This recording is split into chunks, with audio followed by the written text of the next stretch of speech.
Well, friends, you can't imagine how really overwhelmed I feel. In fact, so much so that I've got really flies in my stomach. What kind of perspective am I going to throw to people who are as well initiated as you are in the questions of nationalism and have proved over these 2 days? But anyway, I'm very grateful not only to Selima, but they tried and got me here. I tried at that end also, but I couldn't have got away without their help. This paper that I'm going to present before you, without wasting more time, is called Gender in Changing Perspective, Art and Nationalism in Bengal. Now, it was written actually, the first draft of it was prepared for a seminar that was going to be held at SOAS on the Indianism, the essentialism that there is in Indian culture today and the question of art. But since then, I have had to revise my views, and there are certain incidents which I need to say before I make this presentation. One was the attack that was made on Maqbul Fida Hussain, one of our greatest painters in India, because he had portrayed Saraswati, and they said in the mood, and the accusers had not only broken up his studio and sort of went on a rampage against him, but the main accusation that was leveled at him is that how dare he denigrate an Indian goddess. And it was interesting to find how we became us and them suddenly, even in context of people who were progressive intellectuals in West Bengal. So that's the time when I felt, and while we were writing and shouting ourselves hoarse, nobody seemed to have been paying any attention to us. This is one of the reasons why I told Selima that I don't believe anybody reads what we write. And influential writers, younger writers than me, who carry a greater kudos like were also writing. And somehow, it came in the newspapers and it remained in that. It went into the journals, it went into our academic discourses. But I don't think we were able to step beyond that or even influence the people who were around us. The other thing is this notion of the woman's body. One of the things that our women's movement has done for us is to look beyond boundaries. I'm no longer ashamed to say that I borrow my ideas from wherever I can get, and whatever I consider to be the feminist perspective, be it Western, be it South Asian. If you start this kind of elimination, then we first begin with Marx and throw him out of the window, who has been vital to all my questionings and searchings and all the readings that I've done. So the thing is about European art history, where we do take some of our models, there is being a search for women artists because of the exclusion, particularly in the academia. But there is also another strand of art history for looking at representations and the way women's sexuality has been portrayed, and in visual arts, what it carries is a question of the woman's body. And here I would like to go into another small anecdote which I shared with Selima. She told me that there had been, as a student, when she was growing up in Pakistan, in the art college, they were not allowed to do any study of the female nude. Now, this was interesting for me because in the art colleges in West Bengal, that was quite clear, obvious. But the history of art that we followed showed very clearly that in spite of the tradition that we had of monumentality, where the female body was always projected as a kind of an idea and had a lot of ideological underpinnings to it. Many meanings were read in the way the body was put into the space, or the way it was executed, the grid or the canons that were written around it. Steadily, the general idea was that the body was, particularly the female body, as the abode of female sexuality, must be aestheticized and in order to do so, the body must disappear. So this is one of the things that I would like to show you here. And also the question of how gender is also being constructed through various discourses at this time. Now, I've chosen Bengal and I've chosen nationalism not for only chauvinistic reasons, but because I don't know any other language as well. So I will begin with my paper straight away.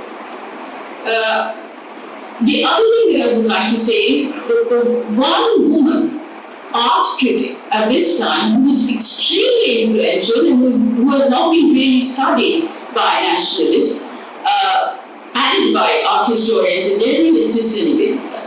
Margaret Noble, an Irish woman who came here, and it's only a few years ago that, about 2 years ago, that the BJP's women's wings held a Nivedita Mela in Calcutta. So you see the connections for me with what has happened regarding Hussein's painting and why we need to valorize Nivedita's sentiments regarding art and also the canons that she laid down. You see, I hope I will be able to make clear as I go through my presentation.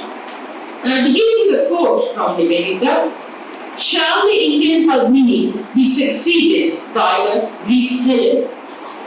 The question at once addresses the prevailing Orientalist and nationalist discourses situating gender at its core.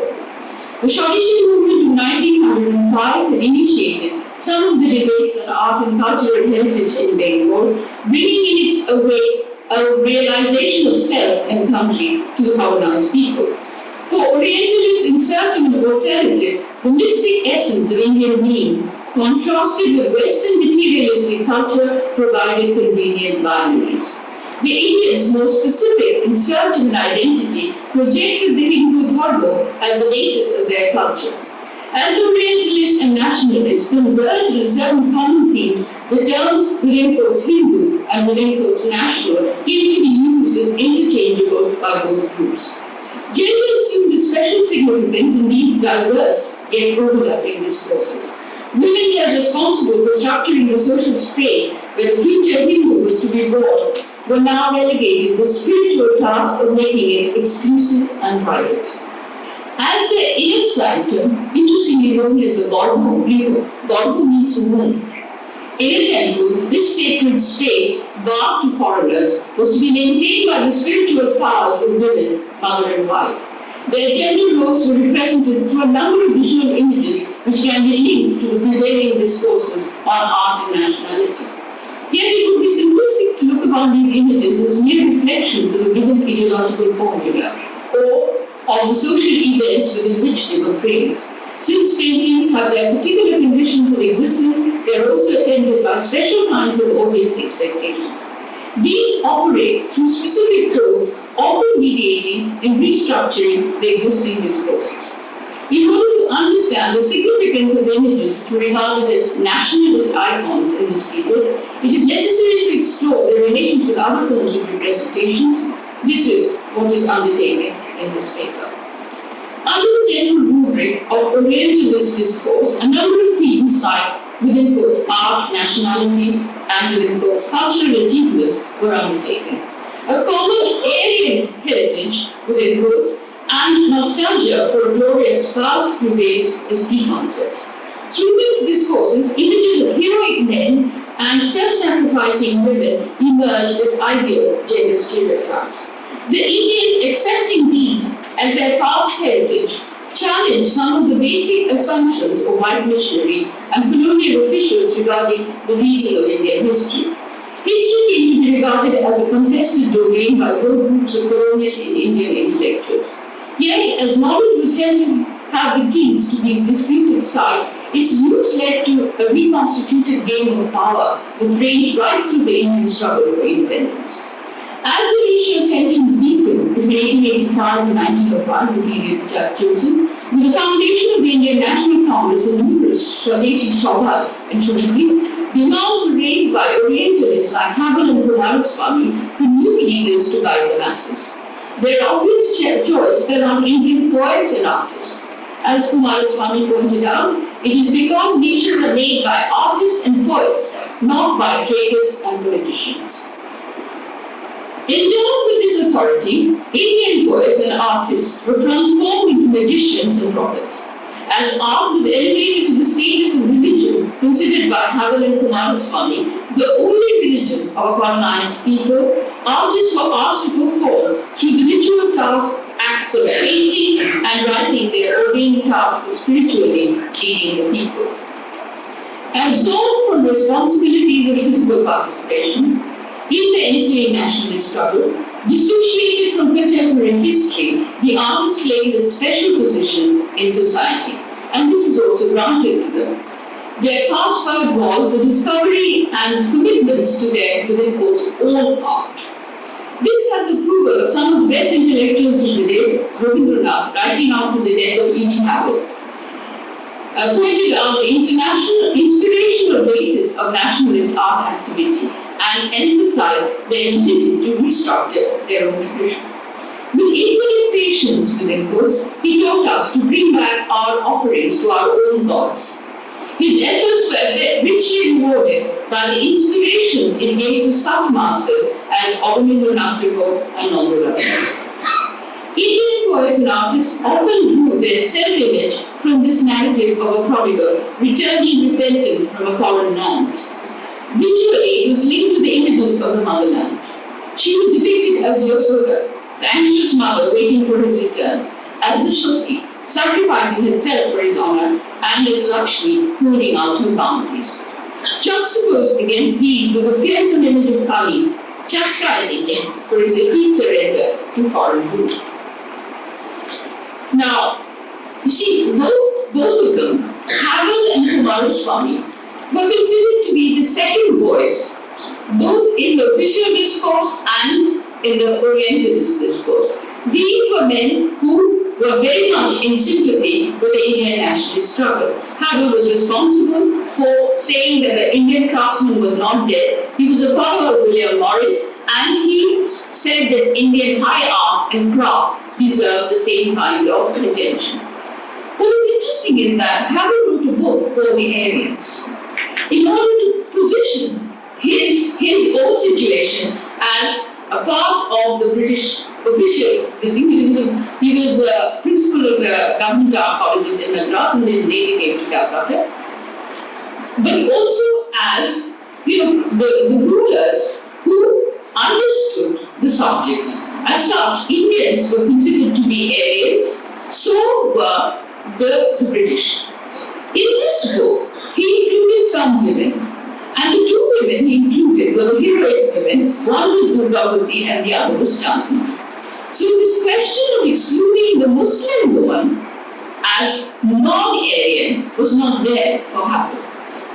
And at the same time, Havel was also the person who discovered Mughal painting for us and built up a collection in the Indian Museum. I mean, to date, that is the kernel of the collection, of course. He discovered Ustad Mansur, threw away the European second-rate junk. So there are many ways that we are grateful to Havel for having done that. But what was interesting is the categories that he was building, and within this category of the Aryan, he brought in these two women who could serve as the stereotype of the heroic women.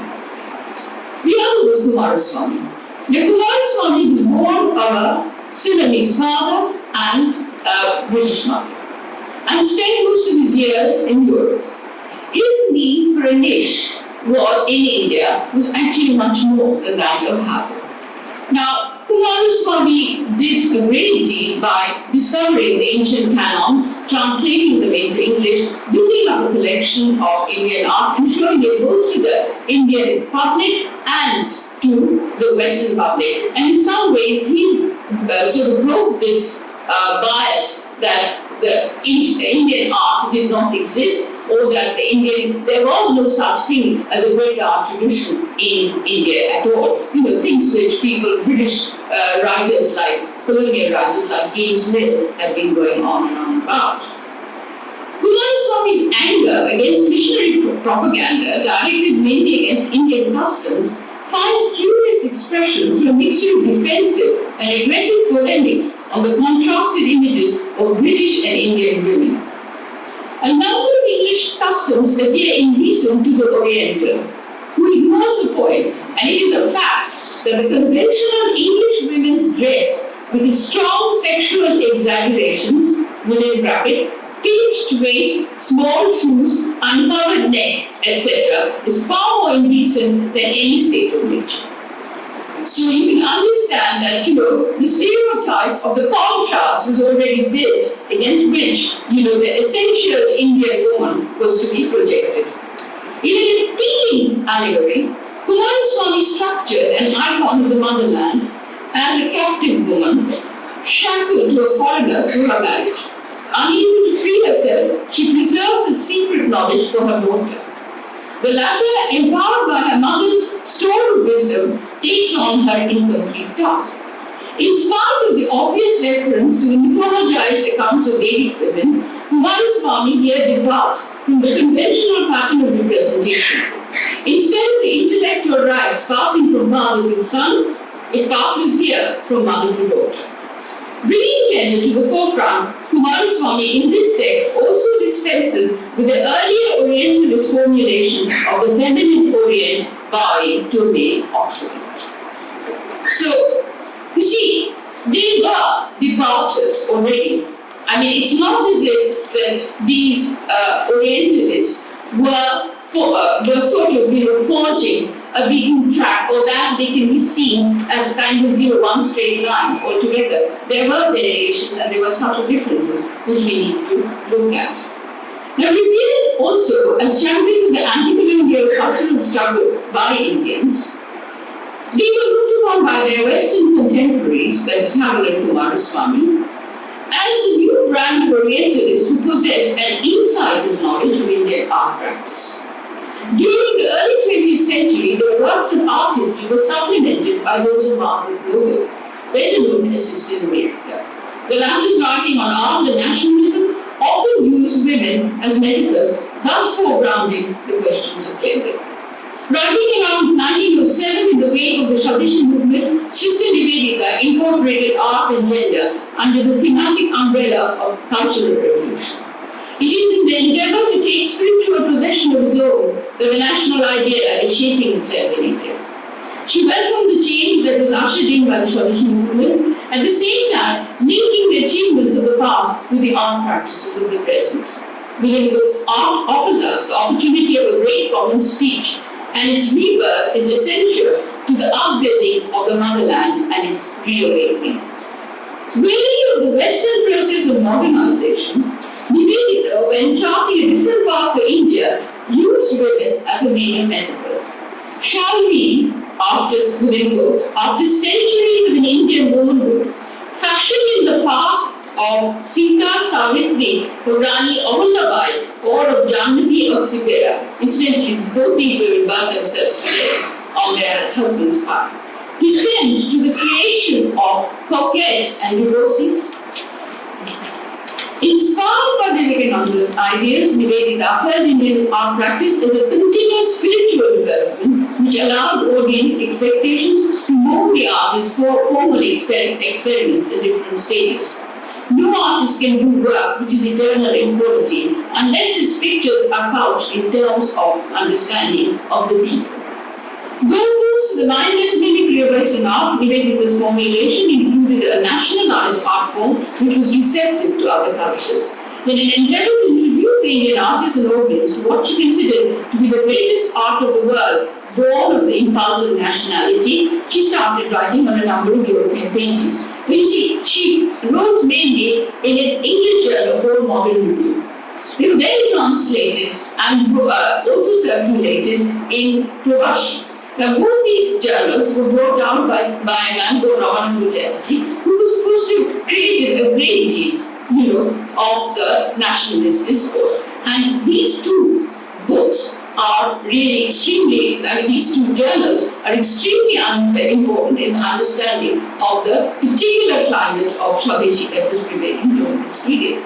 The other thing is that Ratnabali Chatterjee brought out a small album called the Chatterjee's album, where you would have, inexpensive prints of the works, not only of the present day, artists like Aurobindo and the others who were called the nationalist artists, but also, the miniatures and other kind of representations of what was considered to be India's great art. So here was a building up of what was considered to be great art, the relationship of the contemporary Indian nationalist artists to the canons that they needed to adhere to, and at the same time structuring of what would consider to be their own art within quotes. And this own art had as its dominant metaphor and image that of the woman.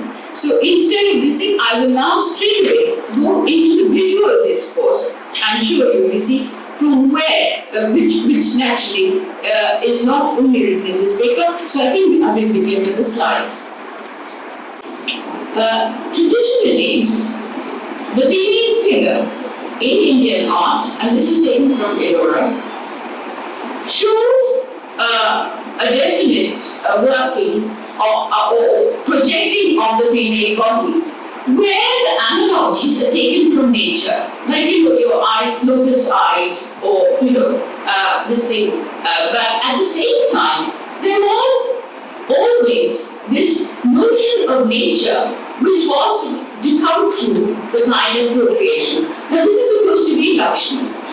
What does happen is that the female body is actually no different from that of the male, except for that she would have breasts or that she would have, slightly different kind of ornaments. But otherwise, the same smooth, supple, stress contours flowing into a rhythm in almost a perfect body, whichever goes old, is actually according to the canons of what was considered the great art, and later by nationalists as the past great. These are the discoveries that they were making. This was a period when people were going, Nandalal Ghosh and the others had gone to Avinda, they had gone to Ellora and discovered these sculptures and paintings again and again for themselves.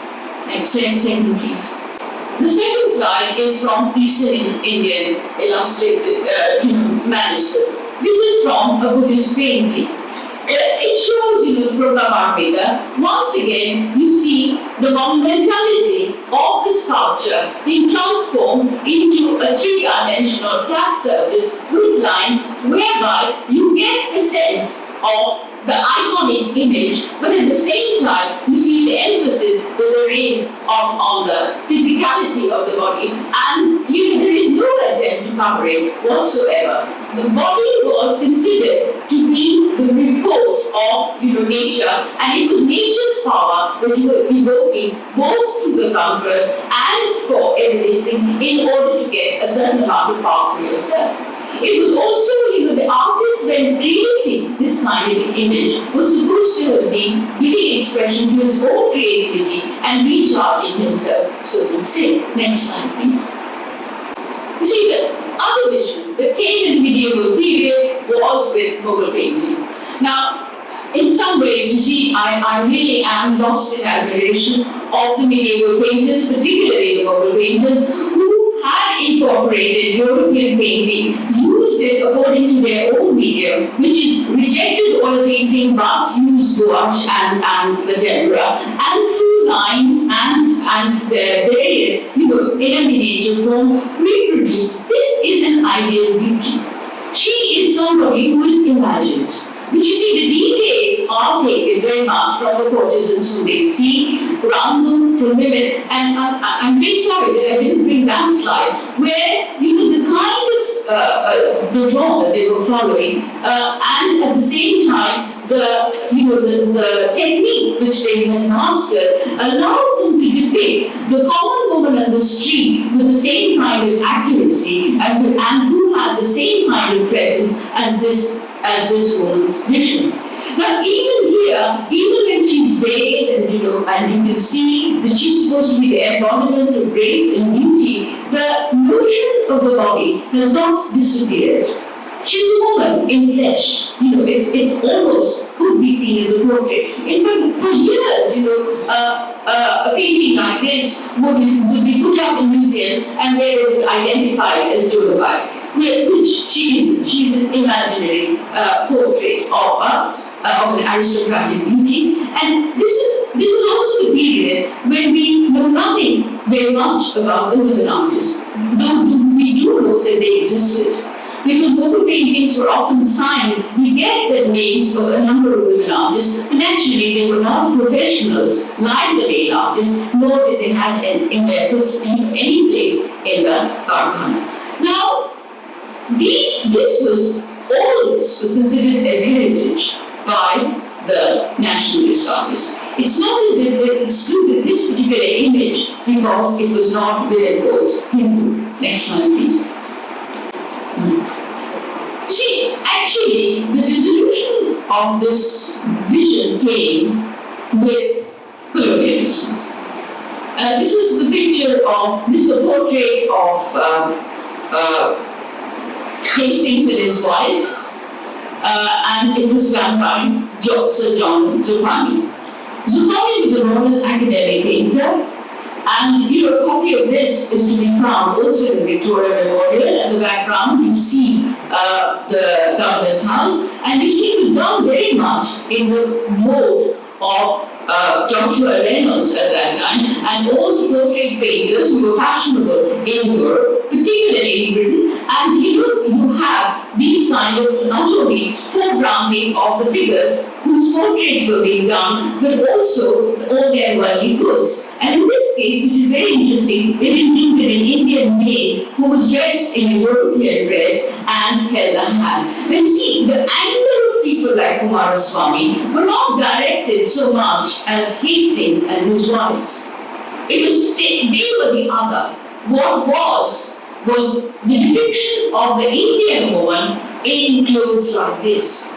It was her appropriation, it was her service, it was her sexual labor which was considered to be appropriation, and it was considered to be the colonization of the Indian, of not only of the Indian woman, but also of the Indian nation. And in some ways, she as a servant, stands for that. Next slide, please.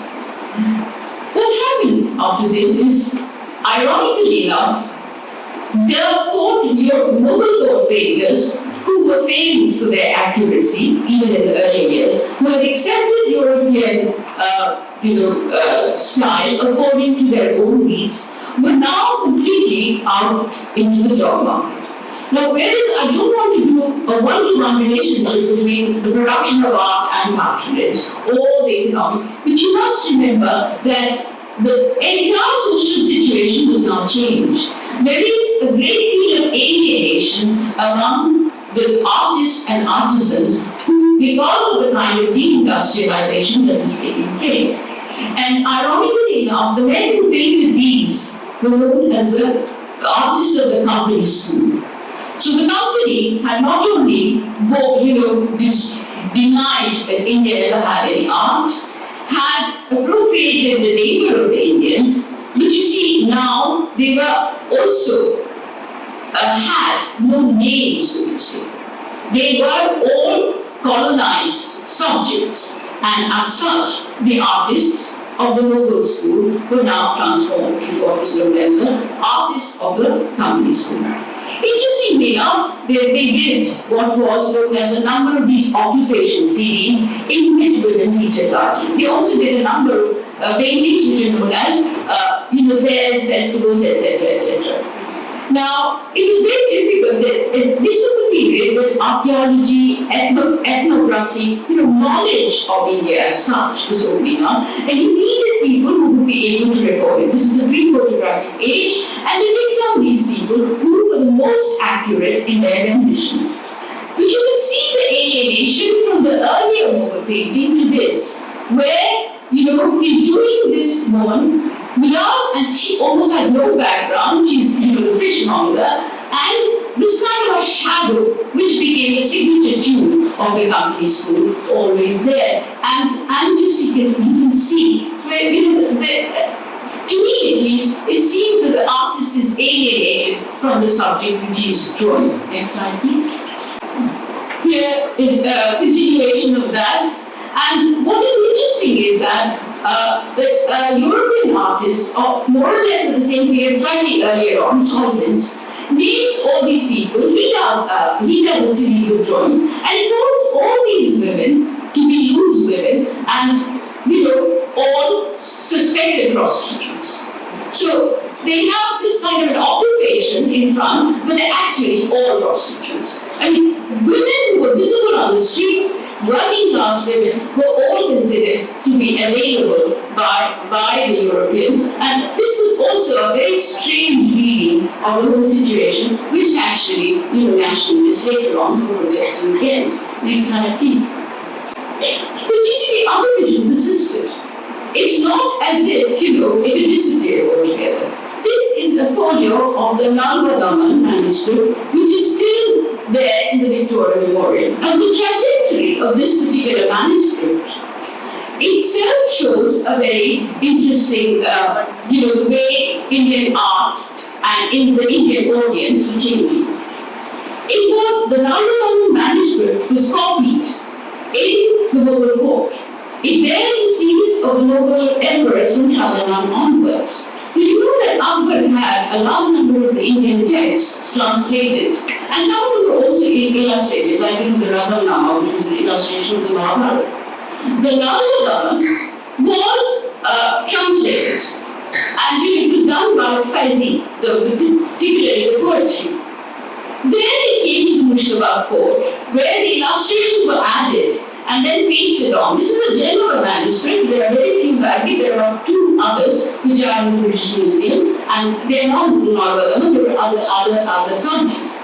But here you see the Mughal schema, the entire the narrative pattern, the technique of gouache, the lines, and at the same time, you can see a kind of what should I say, a perspective which draws the reader in from various entry points within the pictorial space. As compared to the two other slides of the company artists that I showed you, where the background was blank, this is, shows a narrative which is, and it is only one particular moment in the narrative, and like the serialized motion picture, this is supposed to move on through, illustration after illustration after illustration. And this again was a vision which the nationalist artists picked up, particularly of Rabindranath. Next slide, please.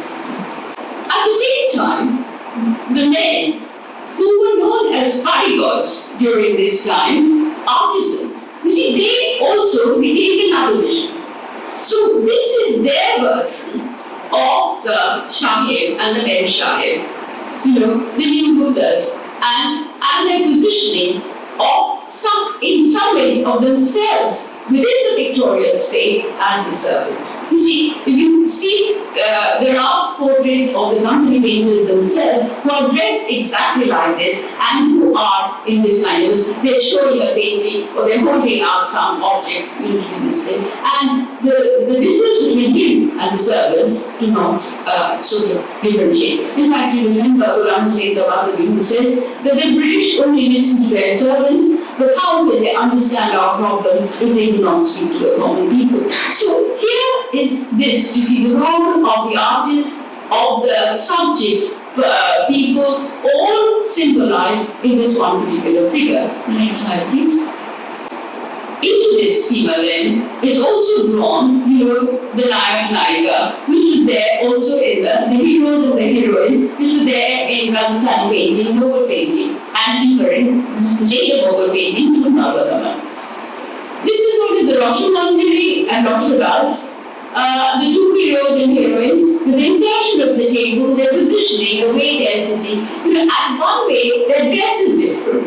But on the other way, these are woodcut blocks, and you will see, where the perception is continuing, and where there is a struggle between two different kinds of perceptions, and each is trying to hold on. So there is no unilinear development from which the nationalist artist could have drawn his own style. And this again is another thing that we must remember, that there are more junctures than there is a continuity in what was known as the great art of the ancient period to the great art of the nationalist period. Next slide, please.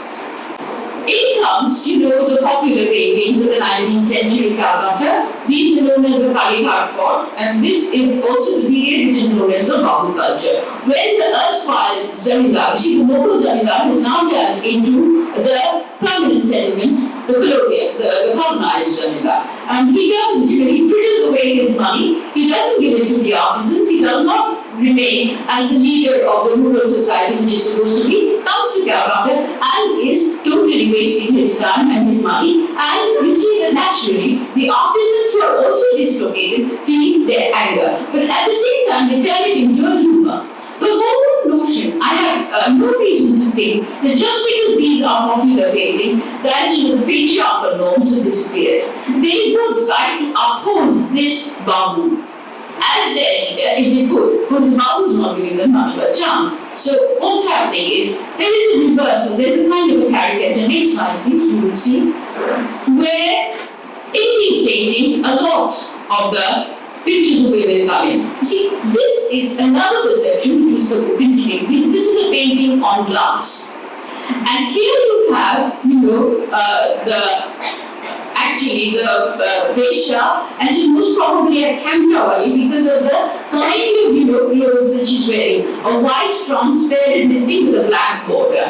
And you can see, but at the same time, what becomes very interesting is that you can see how much they have drawn from academic Western painting. And these are the kind of things which used to be commissioned by the local Zamindar to adorn their notch rooms, you see, where their wives and those in the Zanana would have no space. And this was there of both the Hindus and Muslims, particularly in the Hindu Zamindars. So we do have a large number of these glass paintings and oil paintings which show you that a different kind of vision was existing. But at the same time, if you remember, here too you have there is a similarity which you will find with Kalighat painting, where you see the lines are quite strong in some ways, and the shadings you see on the two sides which begin to highlight. So there is a modeling of the form. You make it pliant, and there is a degree of monumentality here too, which is not dispensed with. Next slide, please.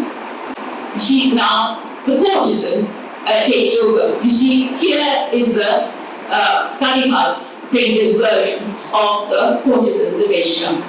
And you see what I mean, that you see the lines are so strong, and so also the shadings, but you do get a feeling of highlight. And since I'm speaking in front of artists, I don't want to go too much on this kind of how the depictions are there. You can see for yourself. Next slide, please. She's taking on the main role. You see, she's smoking the hookah, she's sitting on the chair, she is displacing the bubble. Next slide, please. You see, but this other vision continues. This is also a painting in glass, and it's very interesting. Two women wearing the same sari. I mean, I have been asked once I showed this, does this suggest lesbianism? No, I don't think it does. I think it's very much the male gaze who sees them like this and who is not only the possessor of the painting, but also, who is the possessor of these women's bodies. Next slide, please. But this humor, you see the kind of caricature, and it's their own style where she's feeding him, and it's in some ways I don't think the Potura is very amused by this. He's actually angry, but he's also rather sad. What we would like is the continuation of the patriarchy, which we see in the next slide. You see, this is of the Naveen education series, where this man, Naveen, had been away from his village. During this time, his wife Elokeshi was seduced by the Mohanto of Darukeshwar, supposed to be a godman. When Naveen came back, Elokeshi confessed to him, and one part of the story is that they tried to run away, but they were intercepted by the Mohanto's men, and then he kills her and surrenders to the police. It was a big lawsuit, and Mohanto went to jail. But what it did to the entire Hindu society during that time in Bengal was that it shook them up. It shook their faith in religion, it shook their faith in supposed to be leaders, and in some ways, you see, But it's very interesting because I don't have the to show how Elogeshi, from becoming the victim, was then later portrayed as a seducer. And a large number of yatras, or promotions, as they were known, satirical plays were based on this theme. These also provided certain visual models to, both the bourgeois and those academic trained Indian artists who, at this time, were trying to eke out a little, sort of a living some way or the other. Next slide, please. We see the world order to the entire group of people, either whether they were producers of high art or whether they were producers of what was known as popular art, who had turned over. So this is known as Gorgori, the time when when there is no order, when there is no justice, and particularly when religion has, the religious order has totally broken down. This is a woodcut painting where it shows a man is carrying his wife. You see, the errant wife is the main motive in these kind of satires, not the prostitute. The prostitute is somebody who is a victim. At the same time, the prostitute can be used to chastise. You see, she becomes the other. But it is the errant wife who really draws the attention of even the bourgeois. So he's carrying his wife on his shoulder, and by the halter around the neck, he's taking his, very religious, pious old mother. And it's this positioning in terms of the space, the division of, the hierarchy that was being granted, and the upside down of the moral order, which you see many historians have now written on, that this entire schema, we have an entry into the world of the artisan as well as of the Hindu artist. Next slide, please. You see, the vision remains. I mean, this of Yashoda in the Kalimat painting is no different from the way the prostitute or the Vesha is portrayed. There is a degree of monumentality, and there is this slant, form where the woman is physically very much there, however stylized, the paintings are. And there is no, at this moment, you see, the painter has used all his tenderness, all his attention to project this mother figure. Then it is against this that we find, that the Nationalist School of Art was developing, which was based on two sets of exclusions. One was, what was considered to be the ethos art, the art of the lower orders, not because of their form, because you see, Aurobindo later went back to experimenting with the folk form. But at this point, the fact that they were portraying poor prostitutes, the kind of picture where the woman was supposed to be kicking the man, where the world order had turned upside down, was considered to be taboo. This is not the form that we want. Though Aurobindo in his mother's bedroom saw paintings like these and was sympathetic, and in later years was interested in trying to carry this form further in his own experimentation. What happened is, art was no longer the way it was being portrayed, it was also what it was saying.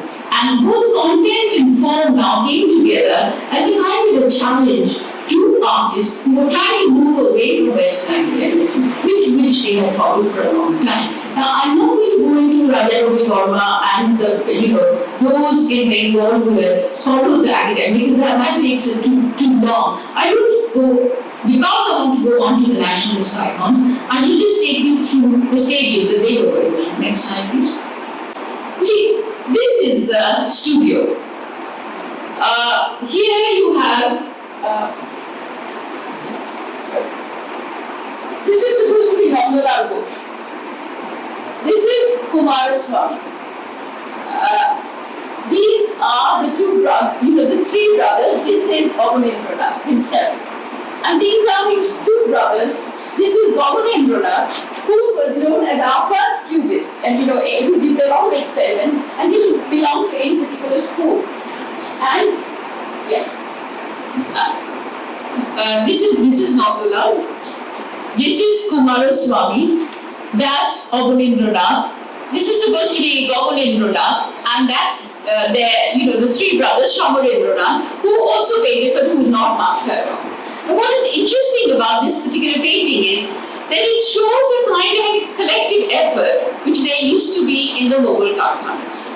And when Abanindranath describes his own genealogy, he says, you see, we are Pirali Brahmins, that is, we are Brahmins who incorporated Mughal culture and told Nandulal, you can't paint like me because it is not in your blood. So this continuation of the Mughal artist as somebody whom they must inherit and whom they must emulate, and also a collective effort which the nationalist art was to be, was there. So when we, when I was writing earlier on in my enthusiasm, I was trying to run down the kind of stuff that Abanindranath had done. I am rather ashamed of it now because I understand the odds against which they tried and what they were trying, problem of trying to build up what is known as an art movement in a country. Next slide, please. The artist. This was done by Nandulal. I mean, he's put himself in the painting like the Mughal artists used to do also. These are some of the experiments which started when Abanindranath was asked to illustrate Balok. And he found that the kind of Western academic training that he had received from a man like Ghilardi, who was an Italian painter who used to set up their studios, was not suitable for the kind of work that he wanted to do. So it's a part of the Krishna Lila series. Now, the similarity with miniatures are there, but at the same time, he was structuring new,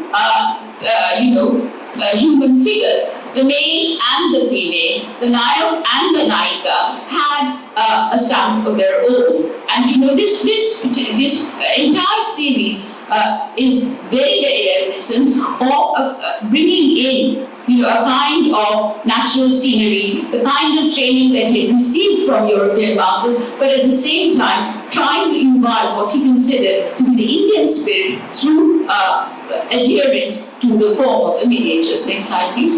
And the narrative pattern. So there is one after another in this series. The other is, this is the Zeb-un-Nisa, which is again very much a copy of the Mughal. This was a Mughal princess and also the copy of Mughal painting. Or it wasn't precisely a copy, but it was an adaptation of what he thought was his tradition, and a tradition of the way women's images should be portrayed. Next slide, please. As I said, you see, during this period, history was a great site of tension. So the way who chose what history as their own was an important one. Shah Jahan, during this period, became this great Mughal emperor who was the builder of Taj Mahal. The real king, the king who patronized art and was himself an artist and a visionary. So it wasn't the empire builder who was to be chosen as the ideal ruler, or the man who maintained authority, but the visionary, the dreamer, the artist. This is the Shah Jahan building his Taj Mahal. Next slide, please. This is the dying Shah Jahan. Can I have the light?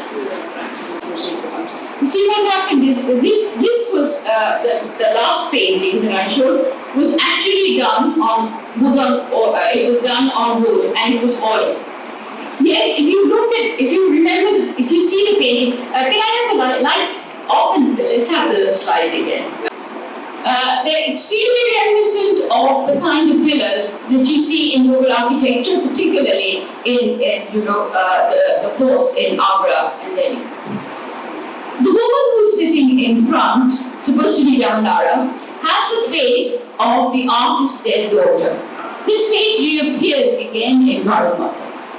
But the viewer's eye passes over these figures and looks through the eyes of the dying man onto this immortal monument, which is Taj Mahal.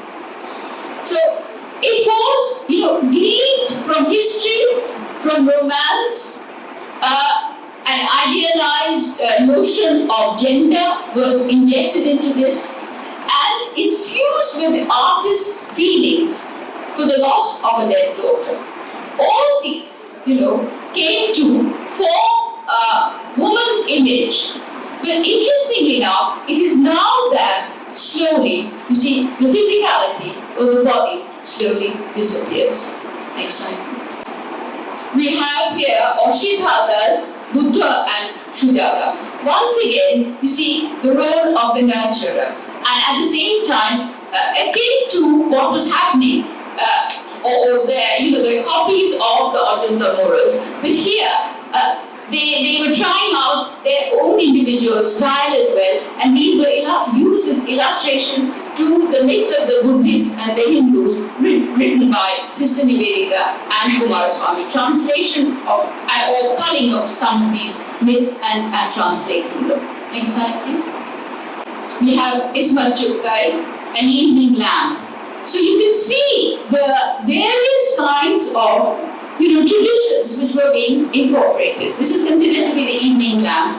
And once again, this particular figure, and Abanindranath Obicharika, the Radha, they all come together and as a kind of an ideal womanhood. At the same time, abstraction of that ideal is portrayed. You see, the woman is not to be projected as something which was there in British academic oil portraits, which were again, the mythological series of which were painted by Raja Ravi Verma and later by someone like Bhagavad Banerjee in Bengal in what was known as oleographs. So it was a kind of a departure away from what was known as the calendar art, the Kish art, the art of which had already, according to them, gripped popular imagination, but which must be dislodged. So you see, the artist was doing two things here.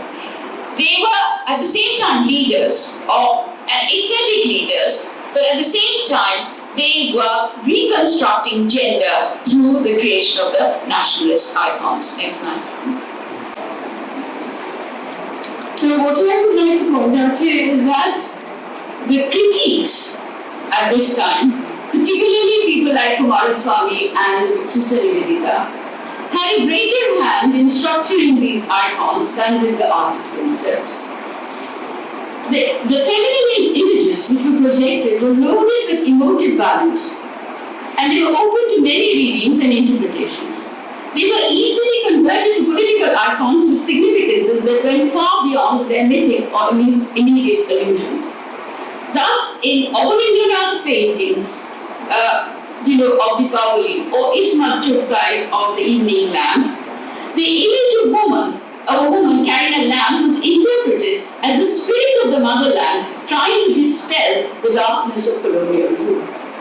At the same time, the artist, particularly Abanindranath, created his most overt political icon in the image of the Bharat Mata. Painted in 1905 in the heyday of Swadeshi, the painting drew the ovation of his largest audience. Mother India is here presented in the garb of an ascetic.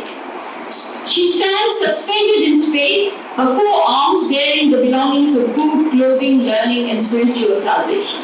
While her face resembled the artist's dead daughter, her unmistakable divine attribution won her instant recognition among the devoted Hindus. The combination of associated signs, daughter, mother, and goddess projected this image as the most appropriate symbol of the period. Nivedita's comments on Abanindranath's Bharat Mata offers us the moral principles which led her to devote so much of her writings to art. The metaphors which describe India's classical art heritage were now applied to the achievements of Abanindranath and Mandala. She saw in the paintings, within quotes, the beginning of a new age in Indian art. Writing about the painting of Bharat Mata in 1906, Nivedita staked her claim for new symbols. If nationality and civic ideal and every form of free and vigorous occupation for mutual service are to be the distinguishing marks of the new era, then we must have definite symbols, and with the creation of such symbols, Indian art will be occupied for many decades, or even it may be for centuries to come. The paintings, you see, the next painting is, you see, she stands suspended in space. If she is reminiscent of Lakshmi, the first slide that I showed, because of her four hands, which is dressed in this ascetic garb, and her face is again like that of Rabindranath's dead daughter. The symbols that she's carrying is that of knowledge, clothes, brain, but at the same time the rosary. And though there is a kind of suggestion of a globe, this is kind of eternal space. And she's suspended there with this, and she has almost no body, so to say. That physicality and the monumentality of the iconic image has completely disappeared. Next slide, please. This is Nandula Ghosh's Shruti. Again, this painting, evoked a great deal of response, particularly from Kumaraswamy and Sister Nivedita. Kumaraswamy said that, this is the universal symbol of love. That because to the Indian woman, her husband is her God. And if he dies, she sacrifices herself on his funeral pyre, which is an act of love and devotion, which should be emulated by all. At the same time, Nivedita pointed out that it couldn't be painted only in this way. That if a European painter did a portrait of a sati, which some of them had done, they would be showing a very, strapping young woman, wearing red, and the flames and everything. Whereas this is a very subtle rendering where she merges into the flames, and all that you have is this glow. Now, all that this did was that even when in later years, when the artists were trying to move on, they were carrying on other experiments, like Nandula in his, the communist posters that he did, depicted ordinary people, real life, the sandals around him in Chandigarh. Rabindranath carried on various kinds of experiments. Unfortunately, the kind of attributes that it had been paid to these particular images, they remained fixed as the Indian nationalist icons. And I would need to, can I have the light, please? This one. So the paintings, thus, by their very creation, help to mediate and restructure the discourses of nationality, art, and gender. The key words here were patriotism and spirituality, an ideal in Indian womanhood. Yet the terms, by their very associations, remained locked within a middle-class rhetoric. The high art form which was demarcated through these paintings as a national cultural project failed to address the masses involved in an anti-colonial struggle, just as the ideal woman image, laden with metaphysical signs, failed to represent the real Indian woman hemmed in by those very notions which were projected through these paintings as her distinctive features.